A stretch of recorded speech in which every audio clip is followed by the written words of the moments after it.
Selamat sore. Halo, Kakak. Tante Lisa. Ika. Halo, Tante Tante Ika. Ika. Halo, Ibu Ika. Selamat sore, Kakak. Halo. Apa kabar? Kabar baik. Kabar baik. Puji Tuhan, alhamdulillah. Wah, Raka kabar baik juga. Gimana, Raka? Wis, makan apa tuh? Lagi makan apa? Lagi makan keripik. Lagi makan chips. Iya. Oh, Biar nggak ngantuk kakaknya. oh biar nggak ngantuk. Dari tadi nungguin ya? Iya. Sampai aku jadi zombie. Ngantuk. Oh, zombie. Wah, gitu. Jadi ngantuk katanya. Oke deh. Nah, bunda-bunda yang ada di rumah ini bingung Raka akan sharing sedikit tentang terapi ya, Bunda ya. Iya, Aku udah betul. pernah ke klinik anakku BSD yang di BSD. Kenapa klinik apa? Kenapa? Terapinya apa? Terapinya hiperaktif. Hiperaktif. Oh, terapinya hiperaktif. Iya. Kenapa hiperaktifnya? Kenapa hiperaktifnya? Kayak aku ubek banget. Ubek. Ubek itu bahasa Jawa artinya nggak bisa diem, Ibu Ika. Oh, gitu. Nggak bisa diam. Emang Raka tahu nggak bisa diam? Iya, nggak bisa diem, tahu nggak? Tahu. Tahu. Jadi Raka Nah. tuh udah tahu diagnosanya. Jadi dia ya karena kan aku takutnya dia kan akan dibully atau jadi apa ya, jadi minder gitu. Jadi aku kasih tahu ke dia sebelumnya dan kita kan memang sering diskusikan gitu. Misalnya terbiasa untuk diskus. Iya, jadi dia udah paham banget kondisinya dia seperti apa. Jadi biar dia percaya diri. Berarti ngomong Bunda, kalau Raka mulai terapi di klinik anakku BSD itu umur 3,5 tahun ya? Betul, umur 3,5 tahun. Karena awalnya itu jadi Raka itu Ibu sebenarnya siapa? Bunda Ika, Ibu Ika. Tante Ika aku ngira. Iya. Jadi Tante Ika sebentar ya, aku naruh dirinya aku wastafel dulu. Oke, sip deh. jadi nggak bisa diamnya itu dia nggak cuman badan ya, nggak cuman gerakan gitu, tapi mulutnya Halo, juga Tante Ika. nggak bisa berhenti ngomong. Halo Ibu Ika. Heeh. Gitu. Nah, Raka dulu waktu kecil itu dia kan ASI eksklusif ya, sampai 2 tahun 2 bulan. Terus itu aku merasa kok kayak ada kekurangan di dia gitu, karena dia speech delay kan gitu, jadi belum bisa ngomong yang lancar. Ya. Terus ya aku pikir mungkin seperti anak-anak lainnya punya bahasa bayi gitu, misalnya kayak apa ya, gispeng, agemama gitu kan. Nah itu yang tahu kan cuman ibunya kan biasanya kan.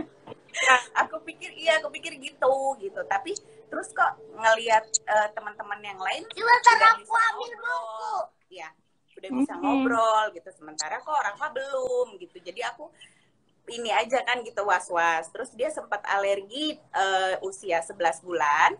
Nah itu aku cek tuh badannya bentol-bentol gitu kan, merah semua. Aku cek ke dokter tumbuh kembang anak, dokter Widodo saat itu, dan dia juga kan kebetulan punya klinik tumbuh kembang juga gitu. Terus dicek, iya betul. Terus dicek, terus dia bilang aku nggak bisa kasih diagnosa karena yang kasih diagnosa itu adalah harusnya psikolog ya gitu. Jadi aku cuman kayaknya mengarah saat itu ke ADHD karena konsentrasinya dia tuh nggak bagus gitu. Jadi dikasih mainan keliling-keliling gitu, dia ikut, terus tiba-tiba kotek-kotek gitu, terus dia berubah lagi gitu. Jadi gampang banget berubah. Jadi konsentrasinya tuh pendek banget, dan udah gitu dia nggak bisa diem. Nah di situ ternyata ada banyak alerginya. Jadi alerginya banyak banget. Dan itu dia bilang ada hubungannya gitu. Ya mungkin secara syaraf atau apa gitu, itu ada hubungannya dengan gerakannya gitu. Nah aku kan masih belum tahu nih gitu. Terus disarankan sama dia untuk coba deh cari yang memang ada psikolog anaknya gitu. Nah tiba-tiba nih mungkin memang Tuhan kasih jalan gitu kan. Ya saat 2,5 tahun itu belum bisa ngomong. Terus udah gitu aku cari sekolahan preschool gitu. Nah ketemulah dengan si rumah main-main yang kebetulan gitu guru-gurunya itu adalah lulusan psikologi UI. Jadi dijadikan tesis lah dia sama guru-gurunya. Ya, akhirnya dijadikan tesis gitu. Terus dengan latihan dan segala macam apa ya lah, tesis itu apa ya namanya? bahan untuk kayak iya kayak skripsi kuliah gitu. Nah akhirnya coba tuh gitu nggak pakai terapi saat itu, ternyata dengan motivasi temen-temennya bisa lah ngomong dia akhirnya. Dan itu bisa apa ya, vocabnya tuh baru dan baku. Yang aku bingung tuh baku. Padahal di rumah ya biasa aja gitu. Terus guru-gurunya juga biasa aja. Jadi dia ternyata menangkap banyak hal secara bersamaan. Ya. Nanti dulu nak. Nanti. Jadi dia absorb banyak hal gitu dalam satu waktu gitu. Nah akhirnya 3,5 tahun itu selama berjalan sekolah gitu ya, aku ngikutin giveaway dari klinik anakku BSD. Makanya nih mami semua, dedi semua yang suka ngelihat ada giveaway dari klinik anakku BSD, cus deh ikutan. Karena iya bener, aku tuh kayak ngerasa aduh Tuhan pertemukan aku banget ya gitu. Karena hadiahnya itu adalah konsultasi gratis screening awal gitu. Nah, kami waktu itu ikut kuliah itu ya, kuliah kayak webinar gitu. Iya betul. Aku ikutin terus. Iya. Terus akhirnya itu di screening awal sama dokter Gloria, dan itu dokter Gloria nanya kan gitu sambil melihat dia gitu, dan memang tidak bisa diam gitu. Terus akhirnya dokter Gloria ya ini kayaknya memang agak ya hiperaktif gitu, jadi baiknya di terapi SI gitu kan. Nah terus aku udah deg-degan, terus ini anak normal nggak ya? Ya aku takut kalau kamu tidak normal gitu. Terus akhirnya ya bukan diapain, takutnya kamu minder dengan keadaan kamu gitu. Terus minder tuh malu ya. Nah terus akhirnya udah tuh terapilah kami di klinik anakku BSD. So far seneng nggak? Seneng nggak? Seneng nggak terapi di klinik anakku? Sama siapa? Sama siapa? Terapisnya di siapa? Sama Miss Anggit. Iya, itu temennya Ibu Ika. Ibu Ika juga terapis. Aku juga terapi. Iya, terapi juga. Nah, jadi pada saat itu belum ada diagnosa untuk ke arah ADHD ya Bunda ya. Saya mau menjelaskan sedikit kenapa.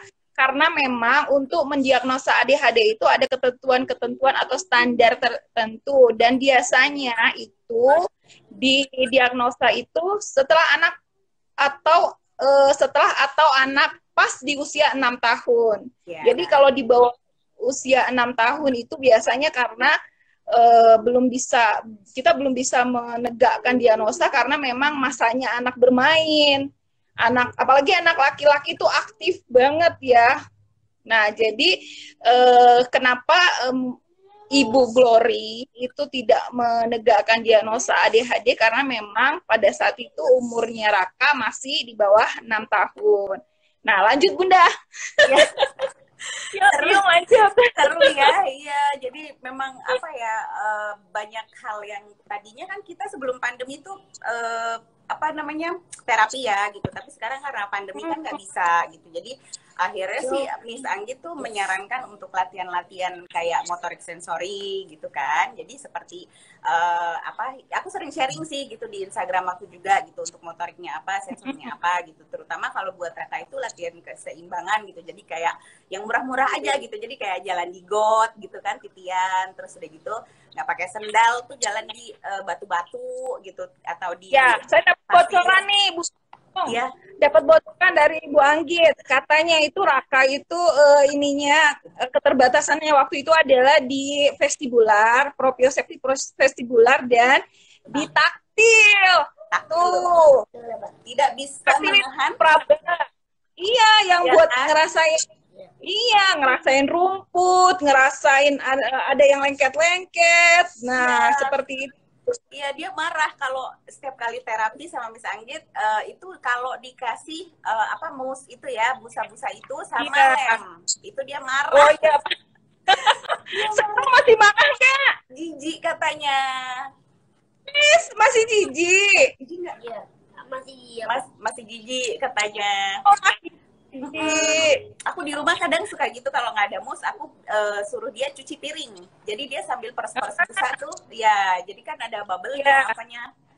Ya gitu sih, Bu Ika. Kurang lebihnya kayak gitu. Terus memang kalau permainan ya, kalau permainan memang dia nggak terlalu suka main seperti anak-anak lainnya gitu. Jadi apa mobil-mobilan apa gitu dia nggak terlalu tertarik.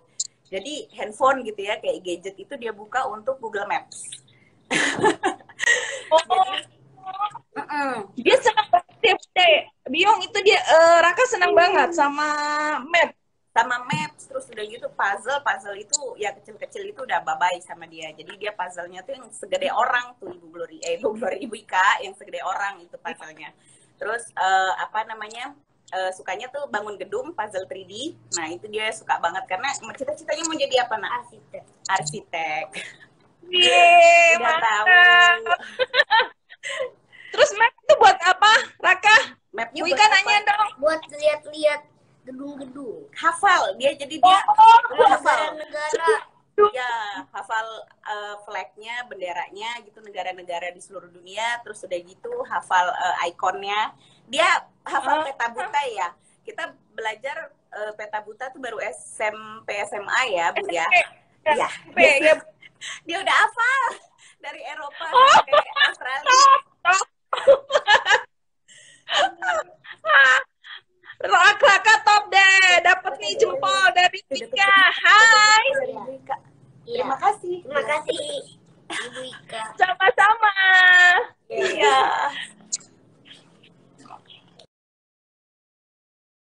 Nah, ini saya mau sharing sedikit ya sama bunda-bunda yang ada di rumah. Nah, Raka ini kebetulan memang waktu itu keterbatasannya di taktil dan propriovestibular. Nah, saya mau ngasih tahu dulu nih, apa sih terapi sensori integrasi itu? Biung tahu nggak? Pernah dijelasin? Pernah dijelasin, Yo. tapi aku pusing karena itu ada segitiga dan gambar otak-otak. Segitiga yang ada gambar otak-otak tuh. Ada step-step gitu ya. Iya, Kayak itu piramida belajar ya. Betul. Ya. Nah, jadi memang step paling bawahnya itu adalah sensori. Nah, sensori itu ada 7 sebenarnya, tapi yang lebih difokuskan adalah 3 sensori dasar, yaitu taktil tadi, proprioceptif, dan vestibular. Taktil itu ya peraba ya. Vestibular itu adanya di telinga, itu untuk melatih keseimbangan. Nah, kalau proprioceptif itu lebih awareness, jadi untuk melatih kesadaran diri, dia lebih aware kalau misalnya dia naik tangga atau dia lompat. Nah, kalau dia awareness-nya bagus, dia iya, sekarang lompat-lompatnya kayak apa? Kuat nggak? Mau. Tapi ngantuk tetap mau lompat. Nah, ya. Biasanya anak-anak proprioceptif yang baik, lompatnya dia akan bisa memprediksi seberapa besar dia akan mengeluarkan tenaga untuk bisa melompat. Nah, seperti itu. Seperti itu, Bunda. Jadi terapi sensori itu adalah suatu proses yang ada di dalam otak untuk menghasilkan satu respon adaptif namanya. Apa sih adaptif itu? Jadi responnya bertujuan, jadi bukan asal-asalan. Jadi kayak kayak misalnya kita mau jatuh, nah kita nyanggah nih pakai tangan. Nah, itu salah satu respon adaptif namanya. Nah, kalau misalnya kita mau makan pakai apa nih? Pakai tangan atau pakai sendok. Nah, kan ada juga anak-anak yang tidak mengerti kalau misalnya sensorinya terganggu. Nah, ada anak-anak yang tidak tahu, semua dia lihat itu makanan. Nah, tapi anak-anak yang mengerti itu dia akan bakal tahu, oh itu makanan gitu. Jadi kayak misalnya Bunda pernah lihat nggak sih kayak ada anak yang makan lem atau makan kertas atau makan tisu. Nah, respon adaptif. Makan kertas. Nah, itu dia. Sekarang itu namanya respon adaptif, bertujuannya nggak dapat. Tapi sekarang nggak lagi kan? Sekarang makannya apa? Makannya apa, yo? Makannya apa? Chips ya? Iya. Makannya chips. Oh, udah tahu ya. makanan. Tapi ada beberapa hal yang memang dia belum bisa, kayak tangkep bola itu biasanya kan kita mata sama tangan otomatis gitu ya, walaupun pelan gitu. Nah ini dia belum bisa tangkep bola, terus apa namanya, diri satu kaki itu juga nggak nyampe 10 detik gitu. Jadi memang balancingnya belum. Kenapa aku salah mulu? Oh, berarti itu lebih ke arah ketahanannya Bunda. Kalau dia belum bisa lama, nah itu lebih ke arah ketahanan dia. Jadi endurance-nya dia dalam melakukan aktivitas. Iya. Raka lihat apa tuh? Lihat buku ya? Lihat buku. Apa? Dia kalau baca buku bisa diem, tapi kalau nggak ada aktivitas yang dia suka kayak buku Lego atau gambar gedung, pokoknya sesuatu yang berhubungan dengan arsitek lah gitu ya, arsitektur, itu dia nggak bisa diem. Nah dia diemnya kalau di mall itu ngeliat ada market apa yang di mall-mall apartemen, nah itu baru dia diem. Iya, miniatur itu. Miniatur. Iya, miniatur, suka gedung, dia tergila-gila sama itu. Jadi dia udah kayak Google Earth kayaknya.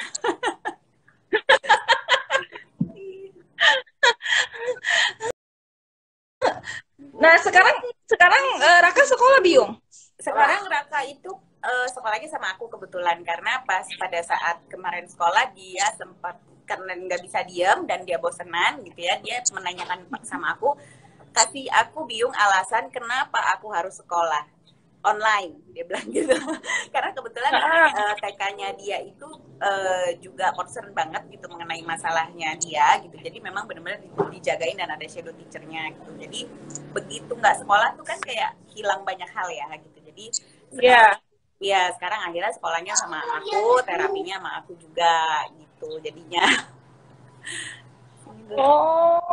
Iya, sampai nanya gitu, kasih aku alasan kenapa aku harus sekolah, karena buat dia aku udah bisa baca, bisa tulis, bisa ngitung gitu, dan memang kemampuannya dia itu memang di luar dari yang diajarkan gitu. Padahal aku juga nggak terlalu apa ya, maksudnya nggak cuman kasih kayak pengantar doang gitu, misalnya tambah-tambahan gitu ya, dia bisa sendiri gitu. Jadi aku kadang-kadang juga ya nggak terlalu susah ngejelasinnya gitu.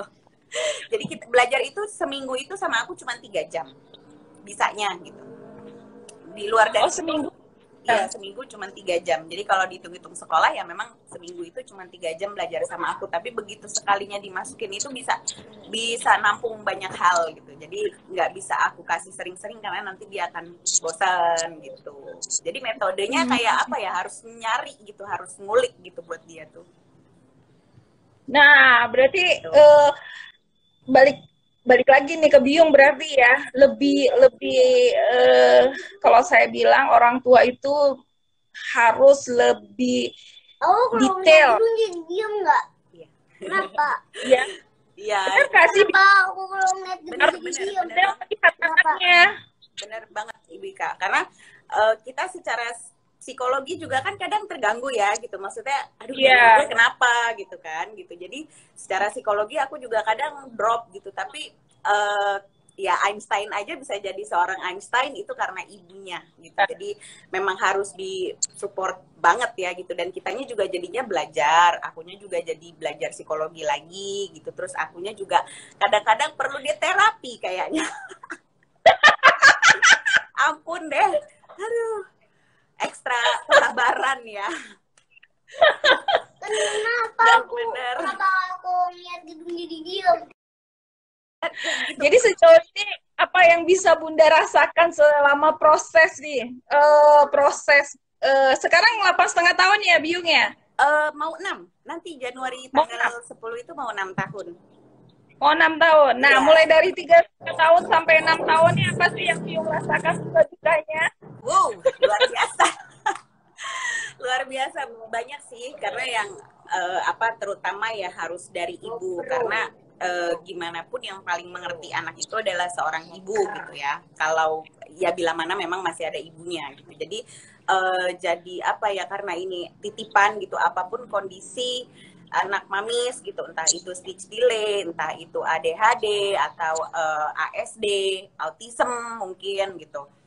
Menurut aku sih itu semua harus disyukuri gitu, karena kebetulan Tuhan titipkan gitu anak yang spesial ini ke kita gitu. Jadi jangan ada rasa malu, jangan ada rasa kecil hati untuk membuat anak itu menjadi pede dan bisa diterima di lingkungan yang normal gitu. Kita juga harus mengajarkannya seperti itu gitu, dan kitanya sendiri juga kamu itu spesial, tapi bukan berarti kamu itu bisa dispesialkan gitu. Jadi kamu itu memang harus bisa berdiri di atas kakimu sendiri, dan itu sih yang terus menerus gitu aku kasih tahu ke Raka, supaya nanti kalau udah besar dia tahu dirinya dengan diagnosa itu, maka dia bisa apa ya istilahnya melakukan hal yang preventif, mungkin nanti di sekolah atau sosialisasi bersama teman-temannya gitu.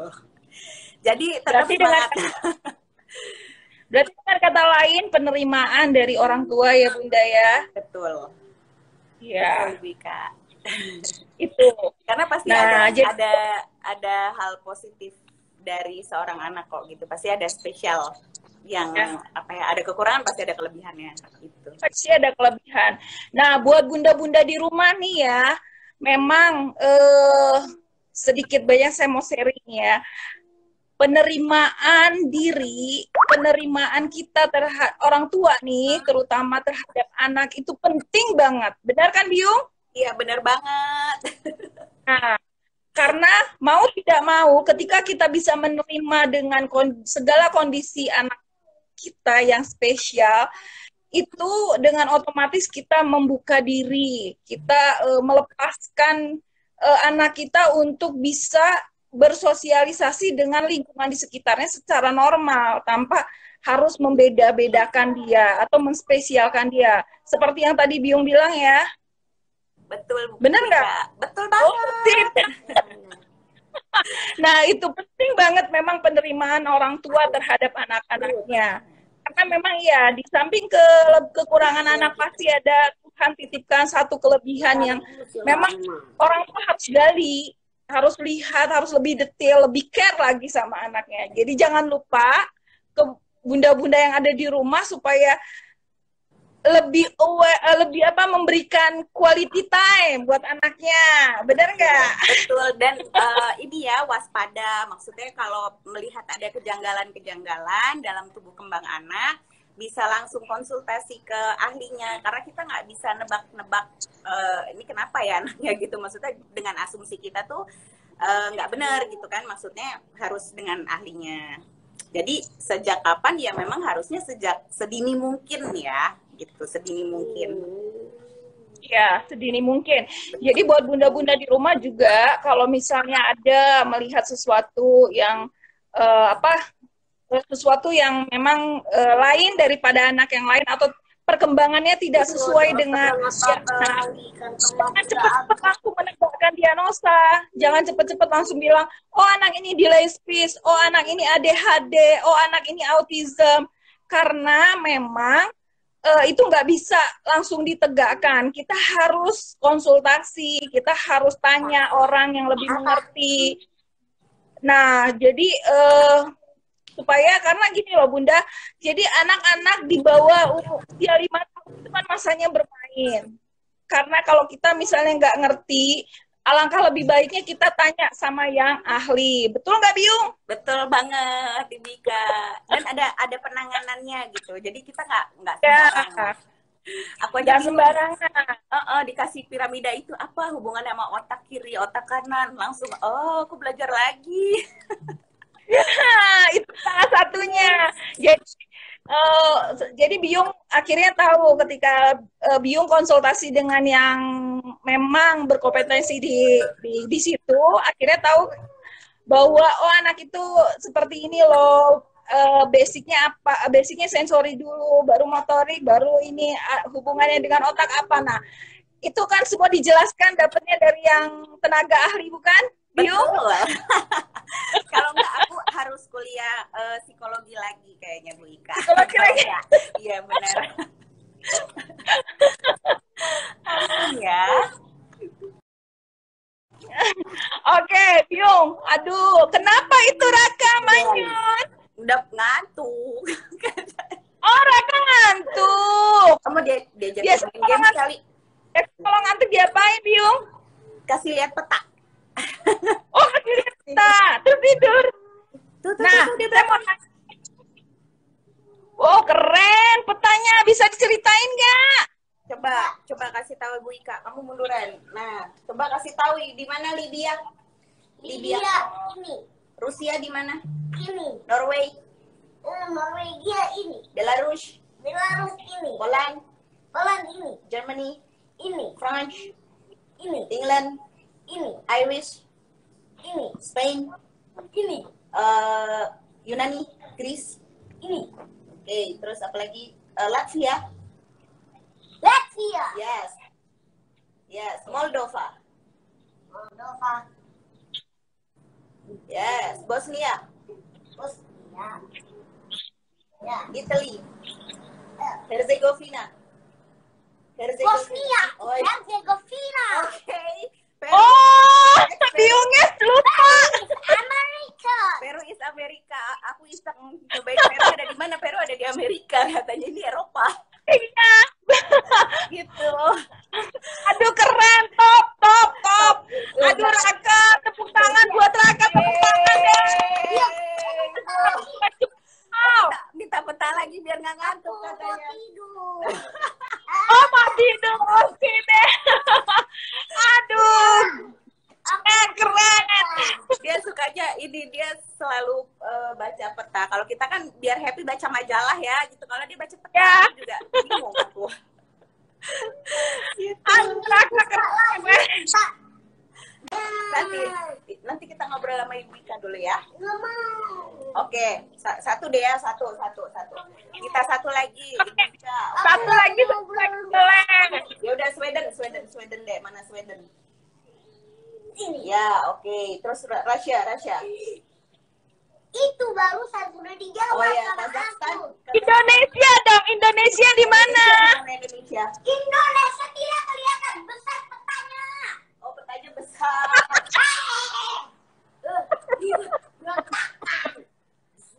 Aku beresin lagi. Jadi menggila. Coba dibuka Indonesia. Ibu Ika mau tahu? Ih, pasti berantakan. Ya udah. Oh, nggak mau Indonesia. Nggak mau. Aduh, capek dong, cuy. Ya, jadi gitu Ibu Ika, dia hobinya peta. Terus kalau ditanya apa namanya icon-icon itu dia hafal semuanya. Oh, keren. Gateway Ark ada di mana? Gateway Ark in Missouri, itu Amerika, no country. Yay. Kata di Missouri. Do you know? Yes, I know. Iya, jadi apa namanya kayak whole world gitu, apa negara gitu ya, flag gitu-gitu, terus udah gitu icon itu dia hafal semuanya, tergila-gila. Terus sekarang ini juga belajar matematikanya. Aku juga mau sharing sama mami semua gitu ya, untuk ngajarin matematika ke anak itu kan sebenarnya di usia ini kan belum bisa dipaksakan kan gitu, walaupun udah persiapan masuk ke SD. Kasih tahu lagi jangan Nah, ini ngobrol. dia nggak mau belajar yang kayak tambah-tambahan gitu-gitu tuh nggak mau, tapi udah ngerti konsepnya. Begitu aku kasih metode yang drill gitu, yang kayak ngacak gitu, jadi ganjil genap gitu-gitu, terus ngacak gitu ya hurufnya, atau dari kanan ke kiri, karena dia kalau tulis mirror, jadi dia kalau nulisnya kayak kita ngadep kaca gitu ya. Terus dari kanan ke kiri pula, tulisannya terbalik pula gitu. Jadi kita ngebaca tulisan dia itu kayak semacam peta harta karun gitu. Jadi mesti diliatin ke kaca, baru kelihatan tuh tulisannya. Oh, itu maksudnya. Gitu. Jadi akhirnya begitu dengan metode yang drill, dia lebih bisa. Lebih paham gitu dengan metode acak. Iya, betul, karena nggak bisa sesuatu yang terurut gitu ya, terus rutin gitu dia nggak terlalu bisa. Jadi memang aku acak semuanya untuk terapi, untuk belajar kayak gitu sih aku acak.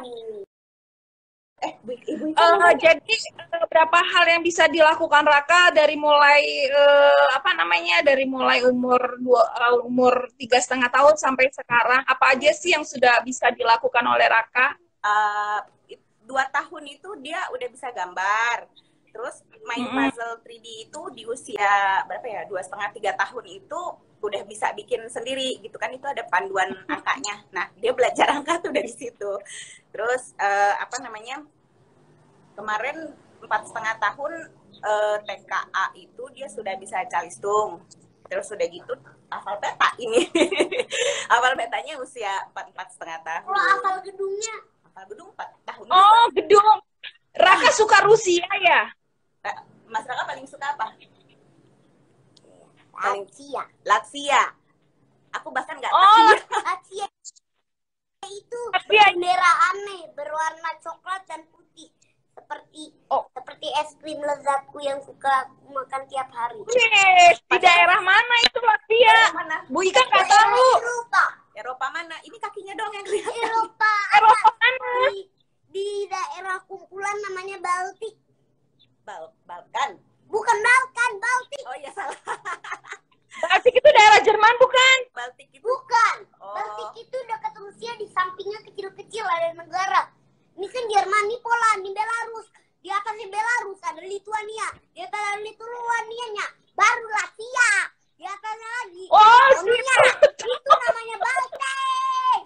Baltik itu. Oh, berarti Baltik itu dekat Rusia ya? Oh.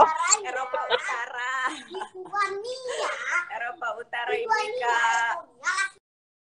Nah, gitu, Mbak. Tapi mungkin dari kalau aku pesan dari sebagai orang tua ya.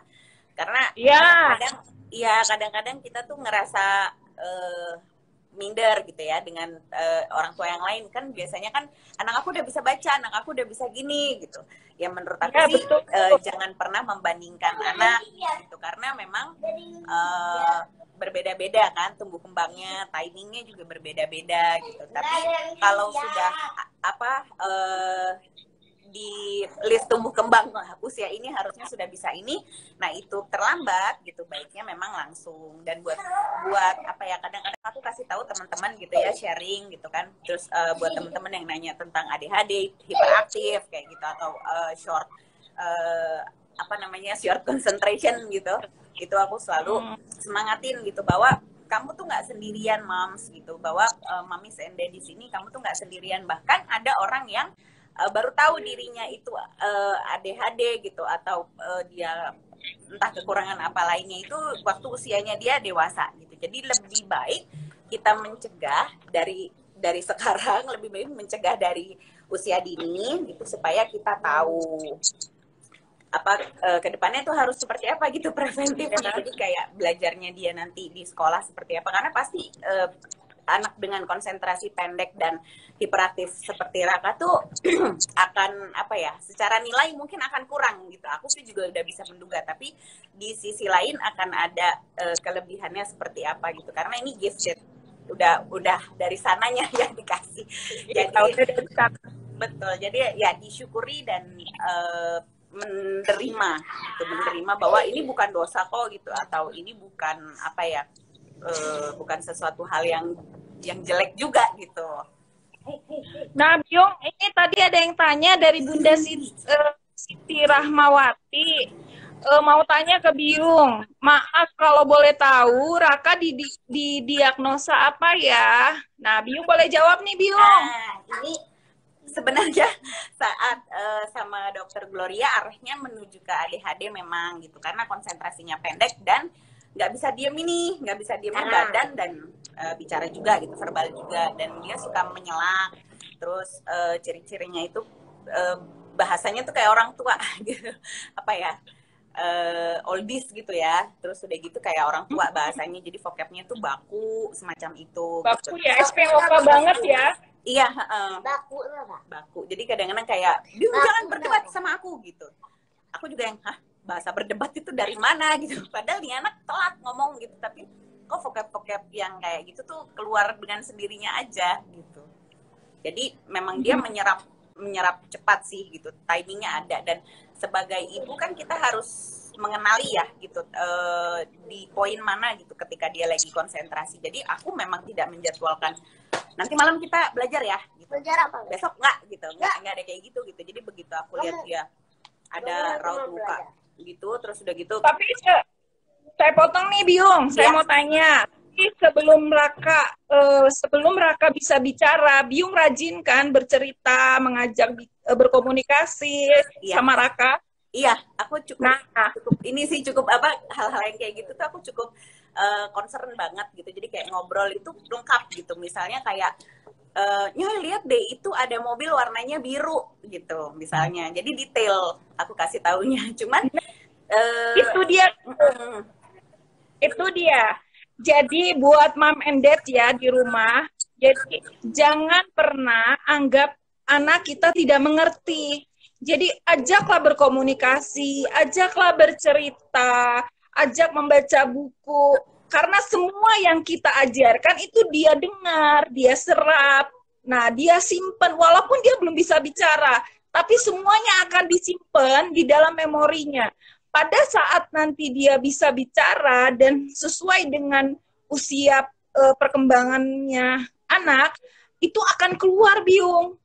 Nah, makanya kenapa Raka itu Raka itu bahasanya baku karena Biung waktu itu kan cukup detail kan, lengkap. Iya, aku lengkap sih. Karena dia belum dia masih bayi umur 6 bulan aja aku udah bacain. Udah bacain dongeng, lihat gambar-gambar.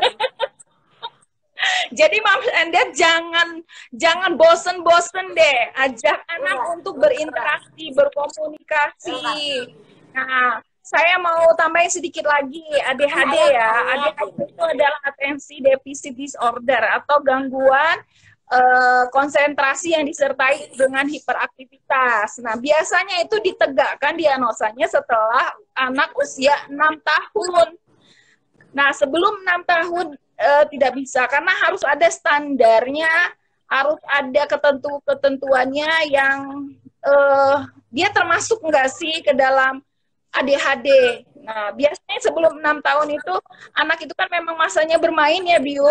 Iya, jadi, betul. Untuk mengetahui apa sih diagnosanya, atau dia masuk ADHD atau enggak, atau masuk autis atau enggak. Nah, itu kita perlu datang ke tenaga yang memang benar-benar ahli di bidangnya.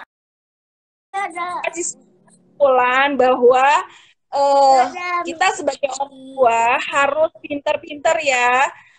Yang pertama kita harus menerima dengan kondisi anak kita spesial, anak kita berbeda, tetapi kita tidak memperlakukannya berbeda dari anak yang lain. Nah, itu harus sekali kita bisa menerima bahwa anak kita memang anak yang spesial, tapi kita harus juga memperlakukan sama seperti dengan anak yang lain. Yang kedua, Moms and Dad harus, kalau memang melihat gejala sesuatu yang berbeda, datang, jangan menebak-nebak buah manggis atau menduga-duga, ini anak saya ADHD, ini anak saya ini, jangan. Jadi kalau bisa segera datangin, segera tanya orang-orang yang memang ahli di bidangnya, atau bisa datang langsung ke klinik anakku BSD. Nah, yang ketiga, latihan. Latihan harus dilakukan dengan rutin, continue, disiplin. Nah, itu salah satu hal yang penting sekali. Yang terakhir adalah bahwa Mami dan Daddy di rumah itu harus meluangkan waktu yang benar-benar lebih mengarah ke quality ya, bukan kuantitasnya, tetapi quality bersama anak. Gak penting itu 1 jam atau 2 jam, tetapi setiap harinya mungkin 5 menit, 10 menit bisa diluangkan waktunya. Dadah Miss Anggi. Dadah Raka. Terima kasih parents. Dadah. Parents semuanya supaya aku tulis gedung, aku gambar gedung, aku tutup ya. gambar klinik anakku BSD.